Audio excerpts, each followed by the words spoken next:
Gimana kabarnya hari ini?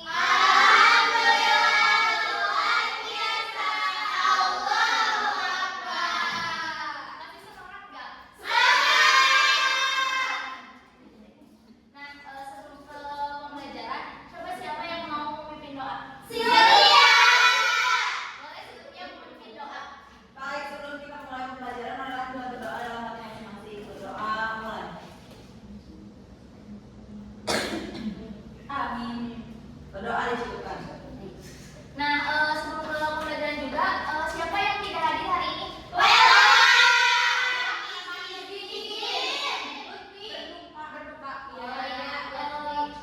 Akhirnya. Ya. Nah, buat doa kita berdoa sama-sama ya supaya almarhum diterima di sisinya dan juga dan juga bagi keluarga dan rela diberi ketabahan dan juga keikhlasan. Amin. Nah, baik, langsung ke pematerian ya. Nah, sebelum ke pematerian, ibu akan bertanya dulu nih kepada kalian. Siapa di sini yang pernah berkunjung ke kebun binatang? Di kebun binatang itu kalian mendapatkan apa saja nih?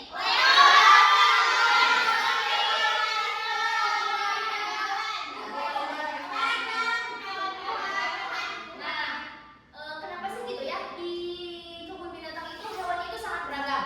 Nah, untuk menjawab tiga pertanyaan tadi, kita akan bahas di materi hari ini.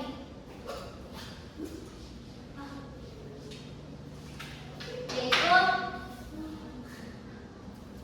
faktor yang mempengaruhi persebaran flora dan fauna.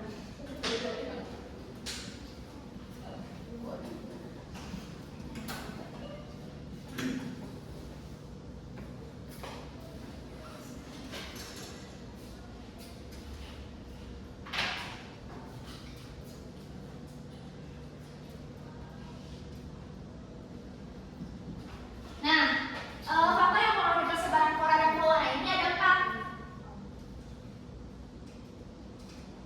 Ada iklim,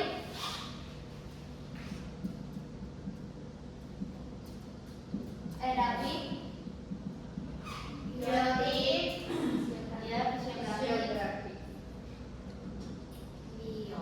dan juga biologi. Nah, yang pertama kita akan bahas dulu materi. Yang pertama itu kita akan bahas ke iklim dulu. Nah, iklim ini merupakan kondisi cuaca rata-rata dalam jangka waktu yang panjang dan juga pada wilayah yang luas. Nah, iklim ini sangat penting bagi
misalnya di iklimnya itu gurun, seperti tumbuhannya itu kaktus, hewannya itu ada unta.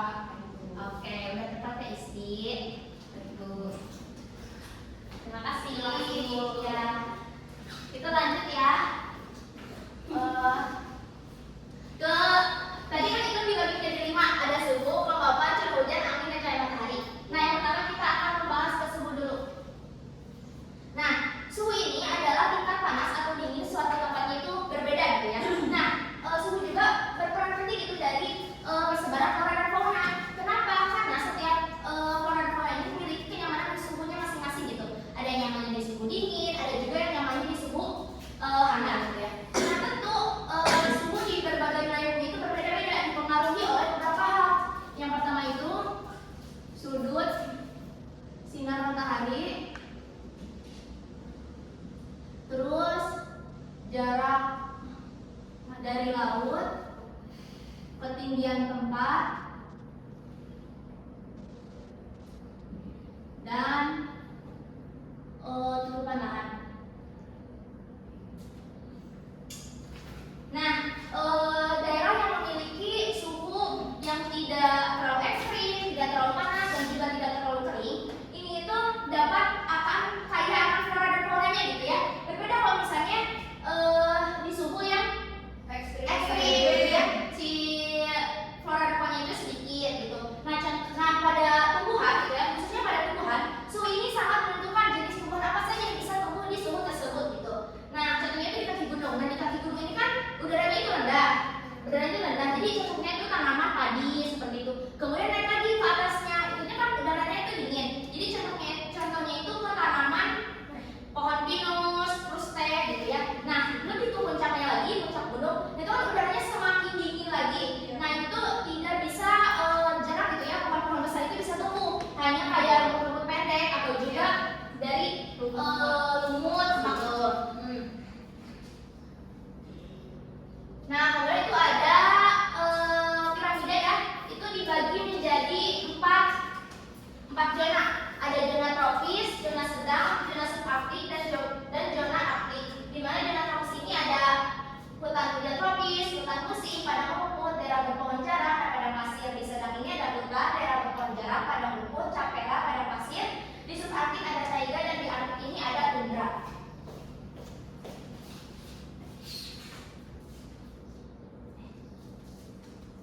Nah, kemudian ini merupakan gambar dari gradien termometrik, yang dimana gradien termometrik ini adalah suhu dan vegetasi yang suhunya itu bisa berkurang 0,5 derajat Celcius sampai 0,6 derajat Celcius setiap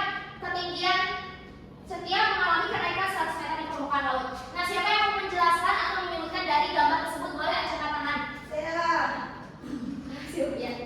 Ya. Baik ya, saya akan menjelaskan mengenai itu kan merupakan zona altitudinal, benar Bu? Ya. Nah, zona itu jadi kayak vegetasinya itu berdasarkan ketinggian tempat gitu. ya. Nah, yang pertama ada zona panas atau tropis bawah gitu, dengan ketinggian kurang dari 600 meter. Cocok untuk tanaman seperti padi, kelapa, dan juga tebu gitu. Nah, yang kedua ada zona sedang, yaitu subtropis bawah. Ya. Dengan ketinggiannya itu 600 sampai 1500 meter. Ya. 1500 meter. Cocoknya untuk tanaman tembakau, kopi, dan juga coklat. Kemudian ada zona sejuk ya, atau subtropis sejuk. Nah, itu dengan ketinggiannya itu 1500 sampai 2000. Cocok untuk tanaman kopi, teh Cina, dan juga sayuran. Lalu ada zona dingin.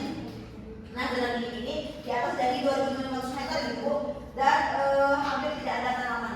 Oke, terima kasih ya kepada Sylvia yang sudah menjelaskan sangat jelas. Terima kasih. Iya, sama-sama. Next, kita akan menjelaskan tentang kelembaban udara.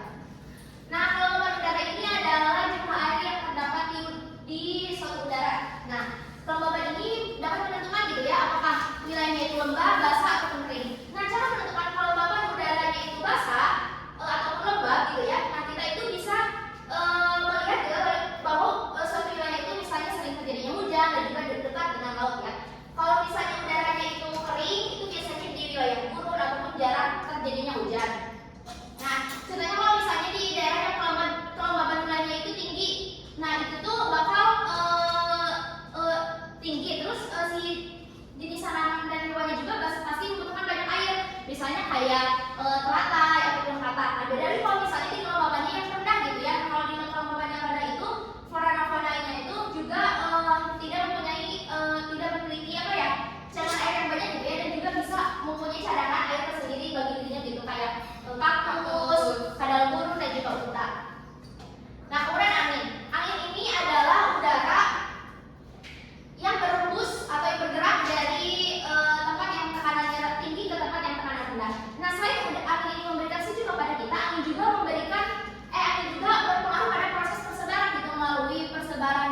tumbuhan dan pada migrasi burung. Nah, kalau pada proses penyebaran biji tumbuhan ini kan banyak tanaman yang bijinya itu ringan gitu ya, kayak biji alang-alang atau biji kapas. Nah, itu sehingga kayak bijinya itu mampu untuk berterbang ke wilayah lain sehingga tanaman itu bisa muncul lagi gitu ya, menjadi tumbuhan baru. Kalau migrasi burung, nah migrasi burung ini memanfaatkan arah angin dan juga kekuatan angin untuk dia bermigrasi dari suatu tempat ke tempat lainnya. Nah, angin juga membantu burung terbang lebih jauh tanpa kehabisan energi. Nah, burung-burung tertentu ini memanfaatkan angin musiman gitu ya untuk berpindah ke tempat yang lebih hangat dan juga untuk mencari sumber makanan gitu. Nah, terus pada curah hujan. Nah, air hujan ini merupakan kebutuhan pokok gitu bagi makhluk hidup termasuk tumbuhan dan juga hewan. Nah, air hujan ini berpengaruh pada persebaran flora dan fauna. Kenapa? Karena setiap curah hujan dari setiap wilayahnya itu berbeda-beda. Ada yang curah hujannya, ada yang sering hujan, ada juga yang jarang hujan. Jadi dari adanya perbedaan curah hujan tersebut, maka itu bisa berpengaruh terhadap jenis flora dan fauna yang tumbuh. Begitu. Nah, kalau ini ada jenis komunitas kondisi iklim dibagi menjadi 3, ada hutan, padang rumput, dan juga gurun. Kemudian cahaya matahari. Nah, cahaya matahari ini itu merupakan sumber energi utama gitu bagi makhluk hidup. Nah, misalnya tumbuhan-tumbuhan ini memerlukan cahaya matahari untuk proses fotosintesis. Nah, nanti proses fotosintesis ini menghasilkan makanan gitu bagi tumbuhan itu sendiri.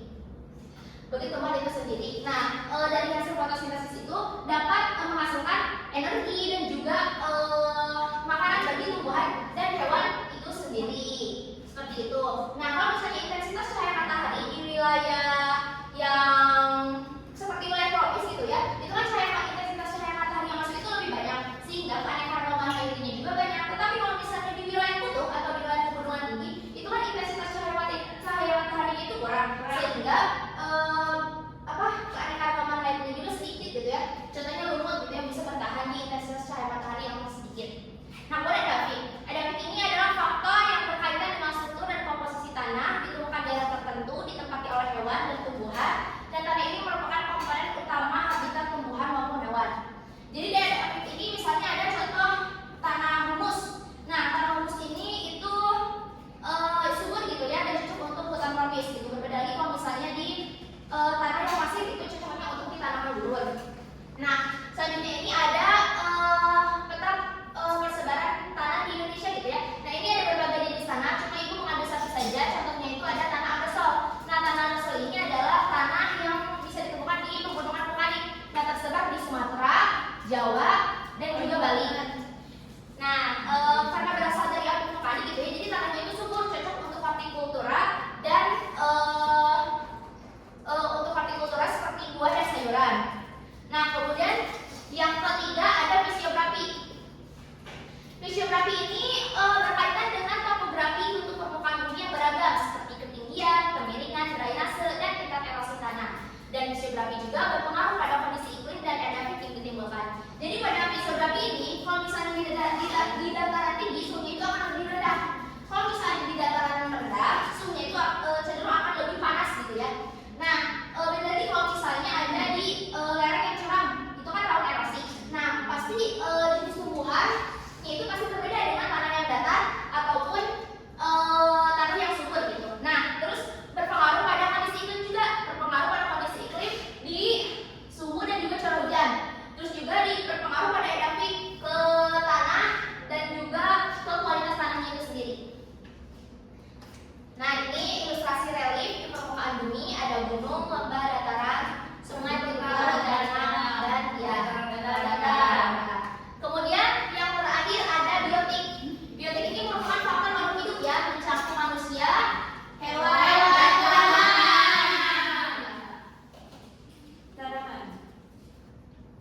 Nah, manusia ini berpengaruh gitu ya pada proses persebaran karena ada beberapa perilaku manusia seperti pembukaan hutan untuk pertanian atau pemukiman itu kan dapat menyebabkan si hewan dan tumbuhan yang asli itu di sana hilang gitu ya. Dan juga selain itu manusia juga bisa melestarikan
maju ke depan. 1, 2, 3.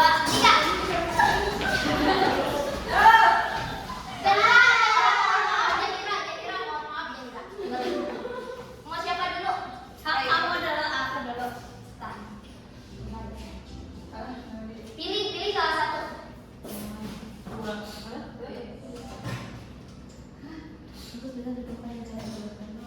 Oh, waktu ya.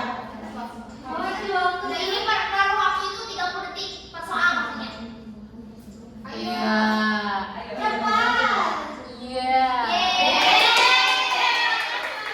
Oke, Sofi.